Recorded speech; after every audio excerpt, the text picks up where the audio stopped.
Tu fonctionnes aujourd'hui avec des programmes, des fonctionnements automatiques quand tu as installé quand tu étais enfant. Mais la question, c'est est-ce que tu as déjà fait le tri? Est-ce que tu as déjà choisi ce que tu voulais garder ou pas?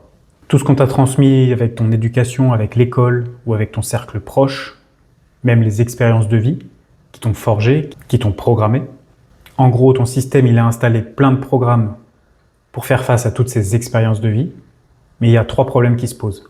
Je suis pas sûr qu'on t'ait déjà donné le mode d'emploi de ton mental et de tes émotions, ou encore qu'on t'a expliqué comment reprogrammer ton système interne.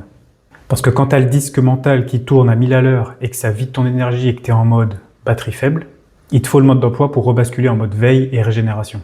Le vrai problème là-dedans, c'est le système nerveux autonome qui est activé en mode performance. Donc ça, c'est top pour faire avancer tes projets, trouver des solutions, passer à l'action, aller chercher des clients.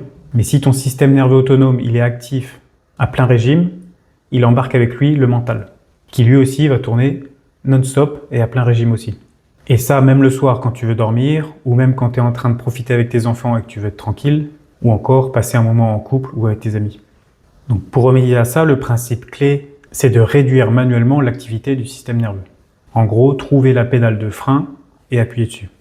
Ça va te permettre de faire ralentir tout ton système et passer sous le seuil de surchauffe qui est désagréable et qui est gênant. Voire mettre sur le mode off ou mode veille pour que ça tourne en arrière-plan sans que ça prenne toute la place ou toute ton énergie. Comment on fait ça? En utilisant la respiration fonctionnelle. En gros, ton système nerveux autonome, il va influer sur ta respiration. Donc par exemple, si tu es en mode alerte, survie, ta respiration elle va accélérer, elle va être superficielle. Mais inversement, avec ta respiration, tu peux influer sur ton système nerveux autonome. Et vu que ta respiration elle est contrôlable, alors tu vas pouvoir volontairement faire baisser le régime du système nerveux et réduire l'activité. Le résultat, c'est un système nerveux qui s'apaise et qui va embarquer avec ça le mental qui va s'apaiser aussi. Tu n'as pas besoin d'y passer 1 heure par jour. Nous, on veut de l'efficacité, du concret, du pragmatique. C'est d'ailleurs pour ça que les Navy Seals de l'armée américaine, ils utilisent la respiration carrée, qui leur permet de réduire le stress quasiment instantanément et d'augmenter leur concentration. C'est aussi ce que j'ai apporté aux gars du GIGN quand je les ai formés, des exercices simples et pragmatiques de respiration pour reprendre le contrôle rapidement. Le deuxième problème, c'est comment on se reprogramme. Comment faire le tri et désinstaller les virus ou les spams qu'on veut plus. Ceux qu'on a hérités ou qui ont été installés quand on est enfant, mais qui n'ont plus lieu d'être actuellement. Le vrai problème derrière ça, c'est qu'il y a trop de programmes, trop de croyances qui ont été installées les unes à la suite des autres et du coup ça forme des contradictions. C'est ces contradictions-là qui vont générer de la culpabilité parce qu'en fait ton cerveau il va t'indiquer 2 chemins qui sont dans des directions opposées et du coup tu es bloqué, tu sais plus quoi choisir. Ou alors ça te ralentit, ça t'empêche de profiter des moments simples. Le principe clé derrière ça, c'est regarder dans ta machine, identifier ce que tu veux garder et ce que tu veux désinstaller, ou alors faire les bonnes mises à jour. En gros, tu vas observer les situations du quotidien qui se répètent avec les contradictions et les émotions de culpabilité par exemple qui arrivent ou les blocages. Par exemple, une situation, à chaque fois le soir que tu veux passer du temps avec ta fille, tu as 2 chemins contradictoires qui arrivent. Tu te dis, mon projet n'est pas terminé, il faudrait que je continue à travailler, mais je veux profiter des moments simples avec ma fille, c'est précieux.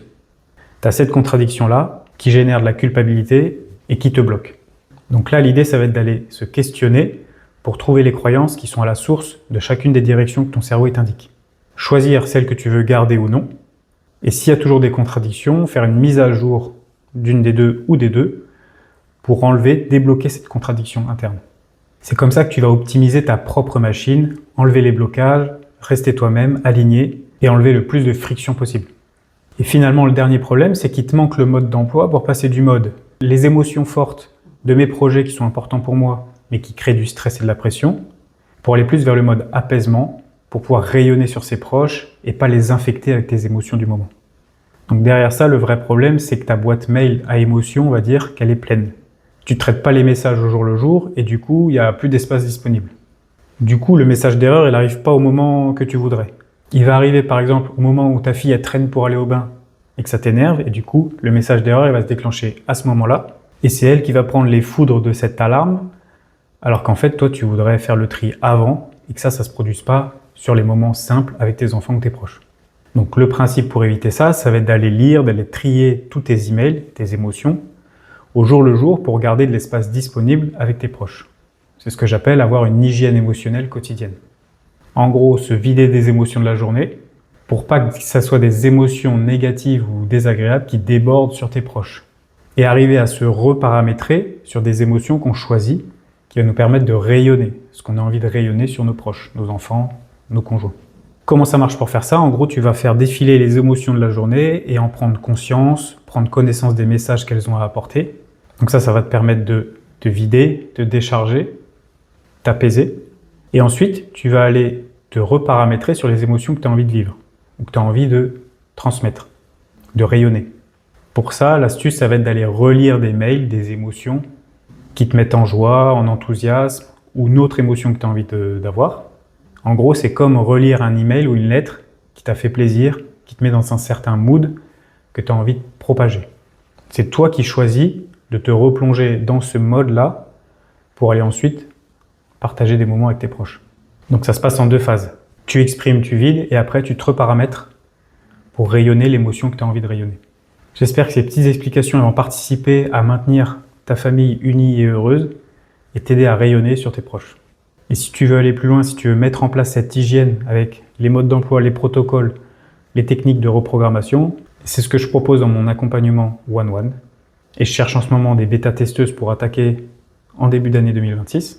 Si tu as envie qu'on en discute et que je t'apporte les premières clés vis-à-vis de ta situation à toi, clique sur le lien qui est dans le premier commentaire pour prendre un rendez-vous gratuit de 30 minutes dans lequel on va pouvoir échanger sur ta situation à toi spécifiquement.